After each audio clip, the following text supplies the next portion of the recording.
Welcome to LUTV News in Focus, where we feature interesting topics on campus, in the community, and in the world of culture. I am Jonathan Tippett.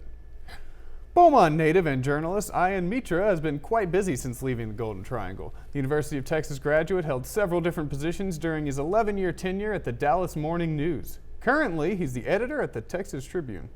Ian is joining us at LUTV News to talk about the state of journalism and his visit to Lamar University. Ian, nice to join you. Thanks for having me. Join us. So you've worked as copy editor, you've worked in politics, and now you're an editor at the Texas Tribune. Right. Tell me what that journey was like a little bit.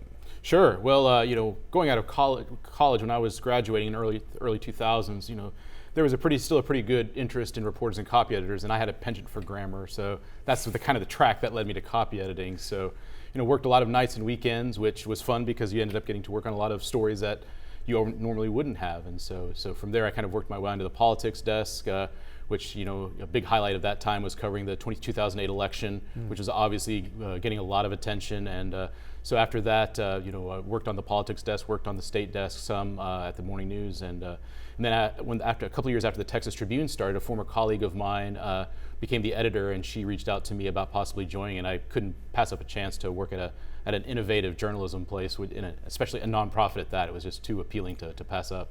Yeah, that was actually going to be what I wanted to mention is the Texas Tribune got started in 2009. Yeah. This is a very young news organization. Has that affected your style at all, like the way that you perceive the news or the way you handle things, being part of a group that's started in the middle of all the technology rather than having to adapt to it? Yeah, absolutely. And I think our approach is different than most traditional news organizations because data analysis, we don't have a print product, so we're really focused on our online product. Data analysis is a huge part of what we do, so that was a big growth opportunity for me because that was not an area that I had a lot of expertise or experience in. But just the idea of kind of a narrow mission of what we cover was really what was the biggest difference for me, is that there were a lot of things that we covered and a lot of things that we didn't. And so we didn't try to be the ultimate news source for everybody, but we really tried to focus in on specific policy areas that no one else was covering as well. And so that was what was fun for me, was to really have a clear vision and mission. How would you say that news has been different in this era of technology, social media, rapid engagement? I mean, I can talk to he won't respond, but I can talk to the president if I want to. I can send him a tweet, and he's super active on Twitter. What's the difference? Well, the biggest difference, and you're getting at it, is it's just news is constant. It's just with social media and just with the never-ending cycle of web news, it's just constant. And they're just, sometimes we tend to be more reactionary as news agencies than we are proactive. And so that's the biggest challenge. Is before we used to have all this time for these news meetings where we would discuss what stories we should be doing, and too often now we're just kind of in constant chase mode. Whether it's late at night or early in the morning, we're just constantly seeing what other folks are doing, what's being tweeted out there. And the challenge for us is to step back and really talk about the stories or the impact of what policies are going on, or the impact that decisions are being made, whether they're in Washington, D.C. or in Austin or in other local communities. And that's the challenge for us, is to really be able to give ourselves the space to think about those ideas and give our reporters the space, because they're feeling it more than anyone else. Is just this constant pressure to constantly deliver content, and it's just a never-ending news cycle that we have to fight. And what are some of the ways that you handle that? Like if somebody was interested in getting into a position like yours, what would you say to them? What would you tell them about the challenges and the ways you've overcome them? Yeah, I mean, first of all, building one-on-one relationships with your colleagues. I mean, really being able to kind of brainstorm ideas, take a step back, not just be constantly worrying about what's going on Twitter and stuff. I mean, obviously that's a part of what you do, but really being able to build relationships, and being able to build relationships based on ideas, being able to kind of talk through ideas. Not necessarily every idea leads to a story, but it may lead to some, to a news source or something like that. And I think that's like the biggest takeaway I've gotten, is just being able to give yourself the space and making sure your colleagues know that they have the space to be able to kind of take the extra step to do some research on stuff, which it just gets harder and harder with the news cycle. Yeah, that was another thing I wanted to touch on. Is we've got this thing going on with social media, the quote-unquote fake news, and I would say a lot of it is kind of aggregated by people just saying whatever rumor they hear, and then a news station picking that up and running with it, and before things can get confirmed, because you have to keep up with the constant cycle of being the first one to get to a story. how do you kind of mitigate the real from the extraordinary? Yeah, that's a huge challenge. And I think, traditional media, the thing that we've gone through is that there's always been an understanding of how we operate and what we do. Now, for example, no one probably knows what the difference is between an editorial department and the newsroom. When they see that a newspaper endorses a candidate, they think that everyone in the newsroom is part of that decision and is basically taking that as part of their mission to help further a candidate's campaign. And so for us, I think there needs to be a new era of transparency in what we do. I think people tend to lump in media organizations that do their research, that have done their sourcing checks, that have done all their fact checking, and tend to lump us in with organizations that just basically put stuff on.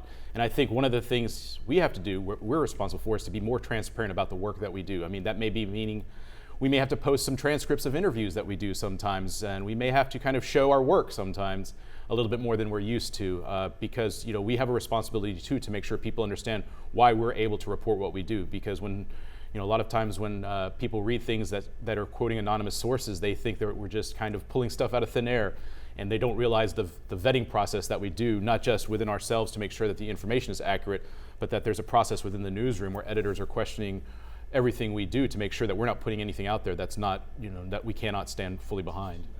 I think that's a very good point. I definitely believe that people now think that if there's something going on that they're not aware of, then it can't be trusted at all, which is not necessarily the case, but that's the feeling, and you kind of have to play to that.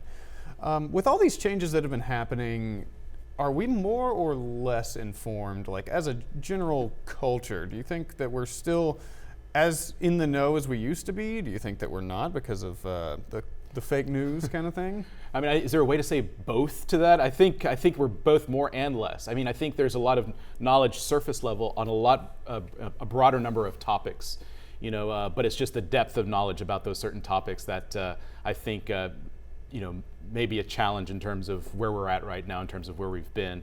I think because we're inundated, whether it's on television or social media, with headlines and just quick summaries and the ability to just kind of basically take a headline and just run with it rather than actually reading stories and understanding the context behind, with reporting.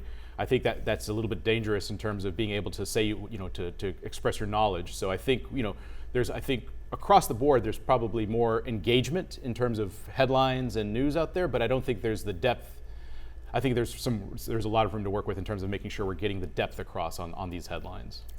Before we wrap it up, one last question that I wanted to ask in regards to that.